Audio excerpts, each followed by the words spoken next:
Mike, what are you opening up checks over there? Are you opening up checks? Is that what's going on? Am. I know you really are. am. I know. I was doing that for you.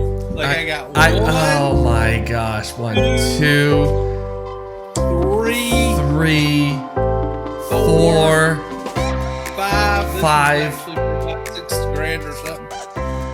And six checks in the mail. You did it intentionally just so I could be like, really, Mike? Really? Yeah, I did. I really did. I was trying to get them open before the show started. Hey, you can do it on this. You can do it on the show at the same time. It shows you're just making things happen. You're like multitasking. Anyway, everybody, welcome to the No Fear Investing Show. We're here with Paper Check Mike. That's my new name. Paper Check Mike. Yeah, that is your new name. Paper Check Mike and Nathan, Digital Nathan Amaral. Good to be here. By the way, if you're new for the first time, let us know in the comments. Say hello. If you've been following along for however many weeks we've been doing this, let us know. Also, say hello as well. Gosh, man, there's a lot of just to kind of cover an overall. Breaking trending news. Man, there's a lot of back and forth going on. I see over there with the counting of the ballots. Yeah, most advanced country in the world, and we can't count. It amazes me. It's 2020. I would think can't count. I would think by now we would just have this systematic way of, I don't know, what do they call it? Like, I don't know, technologically advanced. Yeah, like biometrics, something, fingerprints, I don't know, something more than what we got going on.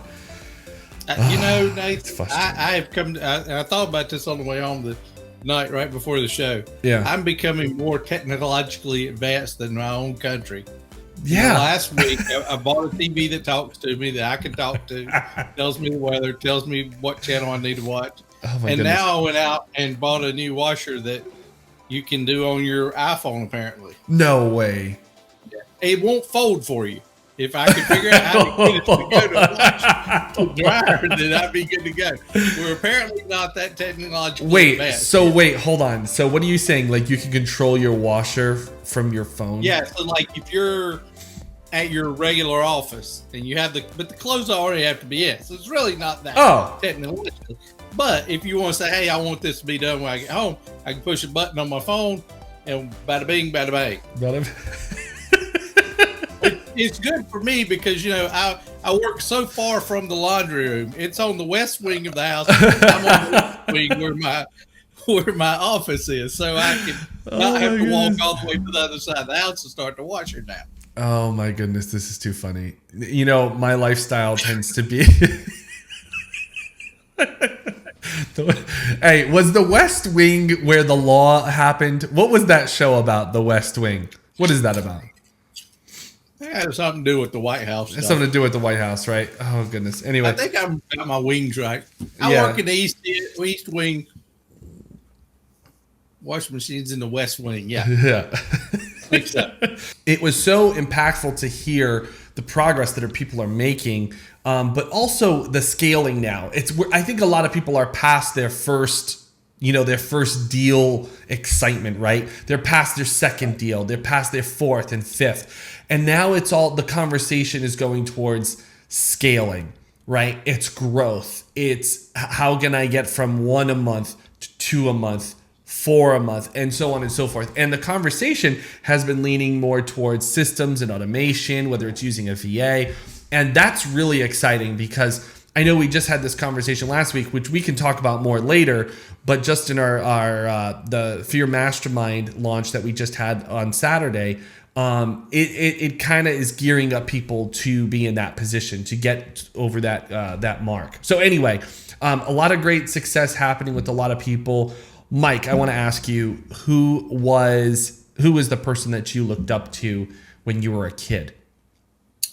Not to repeat last week's segment, but if you go with superheroes, it'd be Spider-Man again. Back to Spider-Man. Back to Spider-Man again. Last week we were talking about superpowers, right? And what superpower would you like to have? And so you're really like, okay, so how about this? Or how about this? Because I would say as a kid, I looked up to someone a little different. I looked up to an ice hockey player who, is not retired, but he's playing in Czech Republic right now. But played for the Pittsburgh Penguins, Jaromir Jagr, number 68. I grew up idolizing this guy, memorabilia all over my wall. I mean, if I was old enough, I probably would have got a tattoo. Let's just put it that way. I made it mandatory, Mike. I don't know if I ever told you this. I made it mandatory that all my friends and family could not call me by Nathan. They have to call me by his name. Like literally, that's the only way. I would ignore people if they didn't call me by his name. Seriously. That's how dedicated I was. Yeah, it was insane. So let's fast forward then. As an adult, is there someone that you admire, look up to? Could be in business, doesn't have to be. But is there someone, and by the way, I propose this question out to the group as well. Is there someone maybe that you enjoy watching on YouTube, or you've seen an interview that you really like and admire? Anyone that you look up to, Mike? I'll tell you somebody, and I swear I wouldn't say this just to be political, but because I like this person before the last 4 years. Yeah, it is Donald Trump. Yeah, and I'll tell you why. Because I like the book, The Art of the Deal. Yeah, I like how he does business. Yeah, and I'm not talking about the last one. I'm talking about in building his real estate empire. Yeah, I mean, like him or hate him, he's got some business savvy, especially in the real estate world, that has done very well for him. True. And I've always been fascinated by how he's built things up, and that sort of thing. Yeah, that's a great person that you bring up, because gosh, I mean, I remember even before all the political stuff, and I remember one of my first real estate investing events was Donald Trump was the featured keynote speaker, and it's so interesting. It's so interesting because, well, my folks. When I brought my folks to that event in Secaucus, in the Javits Center in New York. Donald Trump was the featured speaker, and there he was. And during his speech, he used the F word, like he just dropped the F word and shocked everybody, because I guess they didn't expect it and all that. And I remember leaving that moment, that segment when he was speaking, my parents were so upset. My parents are really like conservative, and they're like, oh my God, I can't believe he used that language. I don't like that, man. And now they're holding signs and stuff. It's so funny, but it's really interesting. I think that's in regards to real estate. I mean, gosh, there's not many people that you can actually, we can point to, who's actually built a brand out of their real estate too. He's actually built a brand. Not only is it real estate and they own thousands of doors and stuff, but they've actually built a brand that's recognizable. Love it, hate it, admire it. I'll tell you what. Have you ever been inside of a Trump hotel, Mike? Just out of curiosity. I have. They're like first class. It's amazing. It's amazing. It's amazing. Like the ambiance and just the customer service. It's just on another level. It's hard to describe because, until you go through it or until you're there, you're like, whoa, it's really top notch. Who would I look up to these days? I want to answer that question. Also, who do I admire these days? Gosh, I don't know why that's such maybe I should have came more prepared. You asked the question. I'm asking the questions, and I don't know who I would admire these days. Gosh, that is really difficult. There's probably a few. I'm going to narrow it down to Steve Jobs. And I know he's no longer alive and all that stuff, but man, I think I just admire his tenacity and, the way he did groundbreaking things when no one else was doing it. Right. And it was just that step forward. It was that, when everybody was doing the same thing or when tough times were there, because, Jobs went through a few different recessions or depressions, right? I think it was two of them during that time, but that didn't stop him from innovating. And I think That's what I admire most about him these days, recently. That may change in a few months from now or a year from now. But yeah, I just really admire his creativity and tenacity throughout all those challenges. Mike, imagine getting fired from your own company that you built, right? I mean, think about that, right? Just someone coming in and saying, hey, you're no longer a part of this company. You can get paid, but you can't have a say. I mean, what is that about, right? So That you built with your blood, sweat, and tears. yeah, exactly. And your business partner, Steve Wozniak was still in the company. So think about that. It's like you have, the board who ends up firing you, but then your business partner, your co-founder, is actually still in the company. So it kind of leaves, it's a very unique situation. But anyway, the tenacity to never give up. And I think if you don't know the story or if you haven't seen it, there's a great movie out there with Steve Jobs with Ashton Kutcher. I highly recommend everybody check that out. And just, you can just see the tenacity that someone has. Even while he was fired, he had more creativity during that time, which is incredible, right? And I think that's a lot of what's going on right now, is that we're in this kind of moment of COVID where it's not really a setback, it's more of like a set in, like get deeper in the business. So that's really good. So we have one here, Manny Koshbin fan in the real estate world. Also, I'm sure I spelt his last name wrong. That's from Donald. Donald, yes. Manny Koshbin is I believe that's the commercial real estate investor. Mike, have you heard of him? I don't know that I've heard of him, but I don't do a whole lot in commercial. Yeah. I try to Manny, yeah. Donald, I think that's the commercial guy, right? If I have the right guy, Manny recently started a YouTube channel and really and he loves cars. So cars and real estate kind of really blows up a YouTube channel.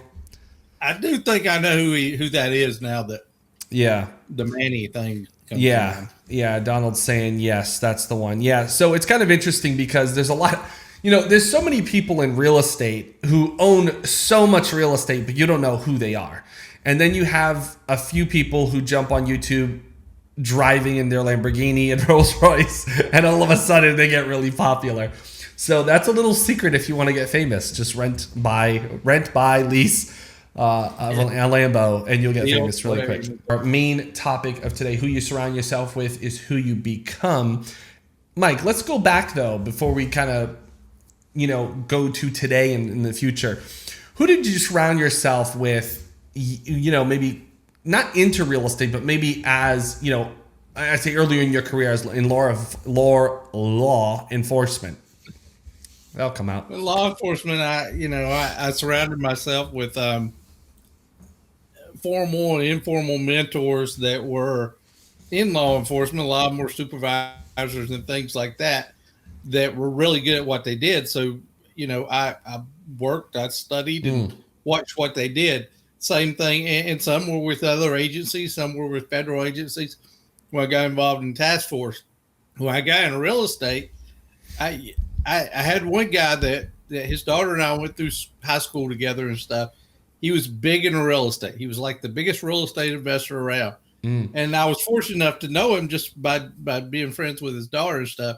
So I always would pick his brain. And to this day, I will still go by his office, usually haven't as much with COVID going on, but I will go by his office every couple months just to pick his brain.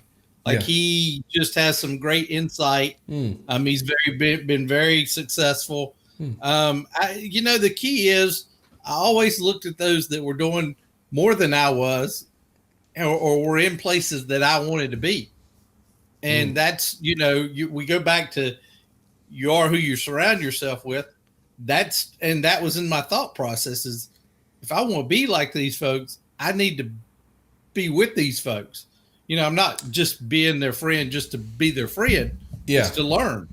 So when you were in law enforcement and you were spending a lot of time with these guys, right? You're surrounding yourself with them on a regular basis. What type of character attributes did you pick up? So if you kind of think before you were in law and then as you got into it, did behaviors change, habits change, words you use change, the way you see things?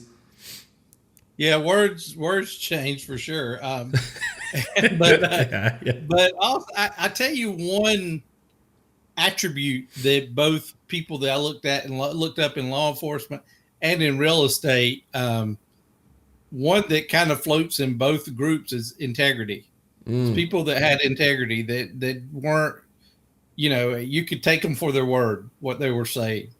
And I just thought that they really, it does Mm. fall in both categories. Yeah, I mean, both those are two totally different fields. Skills, obviously, a skill Mm. set either in law enforcement or real estate was important to see what skill set folks had. That was definitely important. Um, so that's a couple key things that Yeah.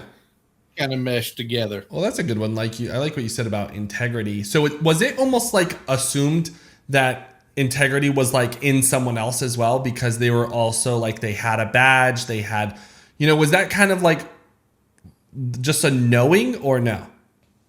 No, I knew plenty of people in law enforcement. Yeah. Not that they were dirty, Yeah. but integrity was not high on their charts. I'll just be honest with you. No, that's Just good. like I know a lot of people in real estate that Yeah. I wouldn't buy a freaking sock from them. I mean, they have their integrity is like in the pits. So what? And it's like, and people pick up on that sort of folks. True. What kind of bond did you have then, as in law enforcement, in the Brothers in Blue? What kind of connection, commonality did you have? It was kind of an unspoken thing. It was it's really hard to explain. It's like you knew, like if you went to a lot of times when you're in law enforcement, you end up, hanging with other law enforcement people. So when you go to events, it's usually with other law enforcement people. Now that I'm kind of mostly out of it, still involved in it some, I go to events with other people and, try not to let them know that question because, it's, well, what'd you do? Did you shoot somebody? All these stupid questions, you get outside of enforcement work. Right. But it was just a bond, a friendship that you kind of gathered together. And a lot of them, you could talk, rather it may be, I'll give you an example, a search warrant. We had a specialized team that did search warrants that we learned off of one another. We talked about it. We dissected them before and after, and they were videoed. Same thing with deals in real estate. You and I may talk about a deal together. We may dissect it before and after a deal. What went right in a deal, what went wrong with that. And I do that with friends in real estate. I know that I had a question just the other day. I reached out to somebody that's in real estate that has a specialty in that area. I call and say, hey, look, I'm looking at this. Help me dissect this and let me know what your thoughts are on it. You bring up a good point in the like-mindedness and stuff. I'll tell you a kind of a twist in the law enforcement thing. I probably spent more time telling people, criminals, if you will, you can't stay in this same environment.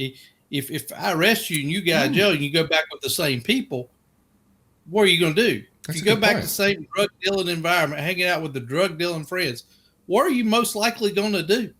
You're going to sell drugs again. Yeah. You got to remove yourself. And those conversations did happen a lot. If you really want to make a change in your life, you got to remove yourself. Take yourself out of the environment you're in. Now, it sounds real simple as talking about it. I get it. I know it's a lot harder than that. Yeah. But I also have I've had people, Nathan, even to this day, people will come up to me and say, hey, you arrested me 15, 20 years ago.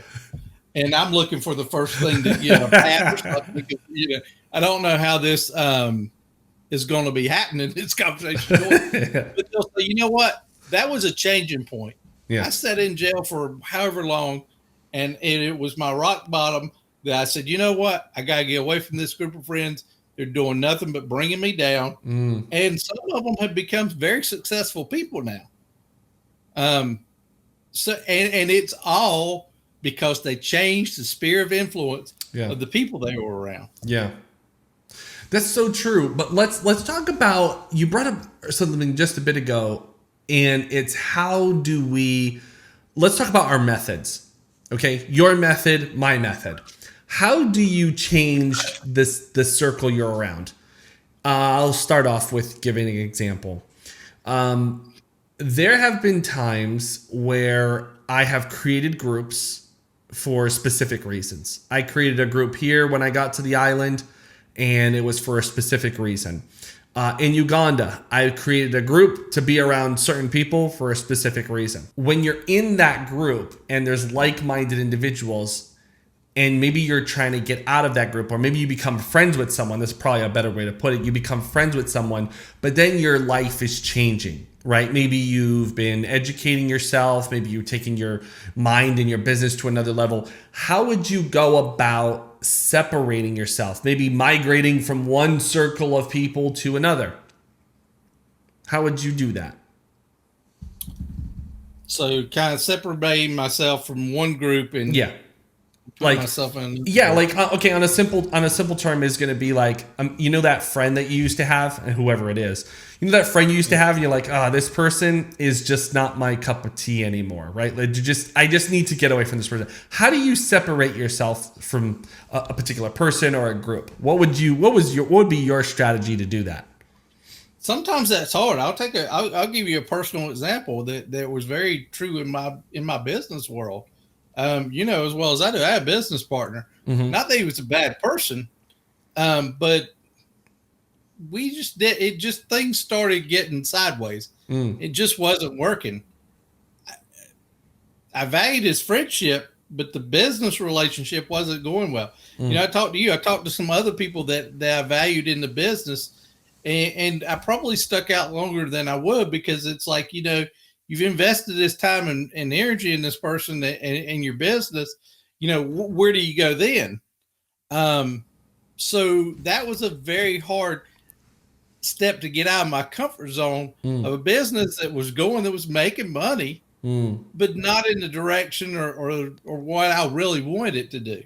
Yeah. So that, you know, I started aligning myself with others and talking to them, getting their opinions.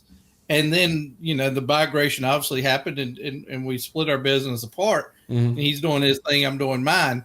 But it also opened doors for other people that I was looking at that was running businesses. Maybe I wasn't looking at partner ran businesses as much as I was looking at, you know, individuals. Because when I went on my own, then I had to look at individuals. I had a partner that was doing 50% of the work. I had to look at individuals. Hey, how are you systemizing that? I've had a partner. How am I going to do the buy and sell? Yeah. I was acquisition, that was sales. And you know, I had to learn different ways and meeting and talking with people that brought my game level up to a new high, essentially. That's true. Did that come with any hard conversations though? The separation, hard conversations. Yeah. Very hard conversations. But you know what? If you ask me, would I do it again the same way? I would, because I was very methodical about how I did it. I talked to you. I talked to several other people. Talked to my wife about it too, which and she was a push in helping me get out of that comfort zone. Probably because I'm probably more vulnerable with her than even, you know, your other friends and stuff. Yeah. But some tough conversations, some tough times to create the building business, getting the new one off the ground the way I wanted it. But you know, the transition paid off, the work paid off. That's so true. And the support.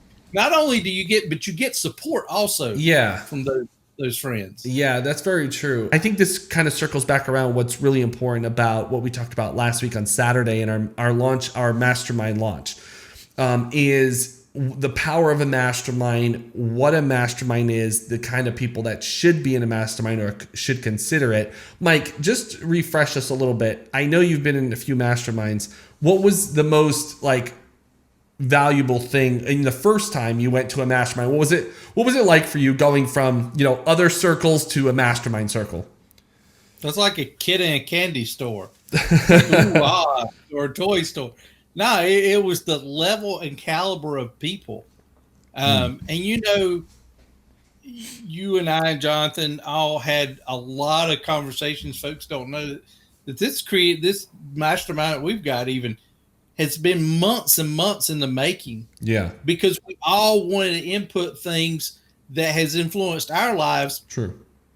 To create what we effectively want others like ourselves to be around and feel that energy. Well, yeah, the first mastermind I went to, it was amazing. I mean, like I said, there was people in there that, I would have been nervous to walk up to on the street. And the best part of it, and I said this the other day, the best part of it was the vulnerability that they showed within that group, the trust that they had with those peers in that group to let down those walls. I know one that sticks out. The guy had done really well in business. He had Porsche, lost everything, drove like an old, worn out Oldsmobile. Always wanted a Porsche again. Well, at Mastermind, he had worked his business back up and was in that Porsche. He wasn't doing it to show off. Yeah. It's just something he always wanted. Something he wanted. Yeah. Yeah. Yeah. But it's trying to build and get that group of same people together. That was the big focus on us getting it started and taking what we've all learned from different masterminds. You've been part of even more than I have. And it was putting all that into one pot, I guess. Yeah. Yeah, that's a good point. Taking our different levels of experience and also our experience with being in masterminds, the impact that we've had, getting that impact into the lives of our clients, our members, and into this new circle is because we know the power of, the sphere of influence. We know the power of, like-minded minds. Like we always said, you never want to be the smartest person in a room. And I found that when I was going to masterminds, many years ago, when I was coming up in different industries, that, I didn't feel like the smartest person in the room. I was like, wow, like that guy or that gal is doing some really great things. And the beautiful part about it is that you didn't have to feel like they weren't on a stage alone. Right? They're not the guru. They're actually the person in a mastermind. It's someone sharing with you. They may be doing 100 deals a year, 200 deals a year, and now they're on the same playing field as you. They're sharing with you how they did it, strategies, tips, and advice. And that's really important. That's really valuable, as well as the accountability factor. And I just want to we'll wrap up the show with this, accountability, right? And I find that that's probably the most powerful thing about a mastermind, because we can all be in our groups and circles and family groups and family reunions and all that stuff. But truly, how much more powerful is a mastermind because the accountability factor? Mike, have you ever been to a family reunion or a get together where people are asking you like, hey, how's your business? Like, did you close this many more deals this quarter? Right. Did you ever be exposed to that? Yeah. It's just the general house business. They don't know. Right. You can tell them anything. They're not going to know. Yeah. Where in the mastermind, they're going to know. Well, last quarter you said that you had this and you were going to, going to do this, execute this. I don't see where you execute it. Right. Or you didn't execute it properly. It's hard question. They hold your feet to the fire.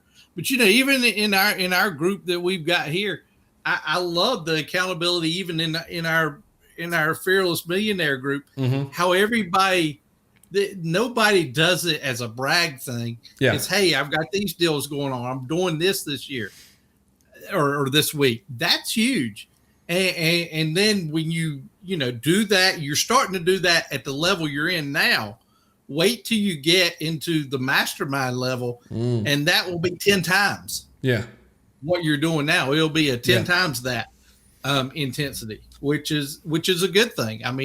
It always brings out your A game, and that's what it's designed to do, is to bring out your A game and to keep your A game up front. That's so true.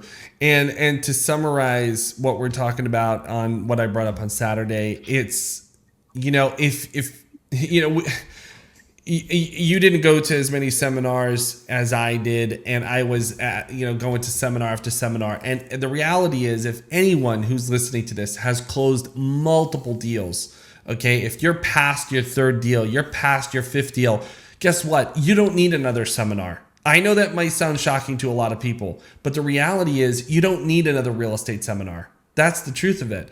But sometimes we feel like we're missing something, so we need to go get some idea. No.